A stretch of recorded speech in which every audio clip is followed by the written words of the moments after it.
ভাত দিয়ে যে এত সুন্দর একটা পিঠা তৈরি করা যায় না দেখলে বিশ্বাস করা যায় না। একবারে নতুন একটা রেসিপি।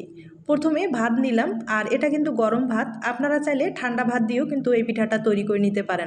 এরপরে ভাতের পেস্ট তৈরি করে নিতে হবে। ব্লেন্ডারে আমি খুব ভালোভাবে পেস্টটা তৈরি করে নিলাম, আর 2 চামচের মতো চালের গুঁড়োটা ব্যবহার করলাম, আর সামান্য পরিমাণে একটু লবণ দিলাম। তবে ভাতের পেস্টটা একটু সময় নিয়ে কিন্তু ভালোভাবে একটু ফেটিয়ে নিতে হবে। এরপরে একটা নর্মাল প্লাস্টিকের ব্যাগে ভরিয়ে এভাবে কিন্তু ডিজাইনটা তৈরি করে নিচ্ছি। তবে প্লাস্টিকের ব্যাগটা একবারে চিকন করে কেটে নিতে হবে, তাহলে পিঠাগুলো দেখতে খুব সুন্দর লাগবে, খেতেও খুব ভালো লাগবে। আর রোদ্রে শুকাতে কিন্তু কোনো রকম সমস্যা হবে না, মাত্র 1 হইতে 2 ঘন্টার মধ্যে শুকিয়ে যাবে। আমি একইভাবে কয়েকটা পিঠা তৈরি করে দেখিয়ে দিলাম। এই পিঠাগুলো এবার শুকাতে হবে, আর আমি কিন্তু পিঠাগুলো শুকিয়েও নিয়েছি। এবার আপনাদের তেলে ভেজে দেখিয়ে দিচ্ছি। ভাতের এই পিঠার রেসিপিটি একবারে নতুন, আপনারা চাইলে সহজেই ট্রাই করে দেখতে পারেন।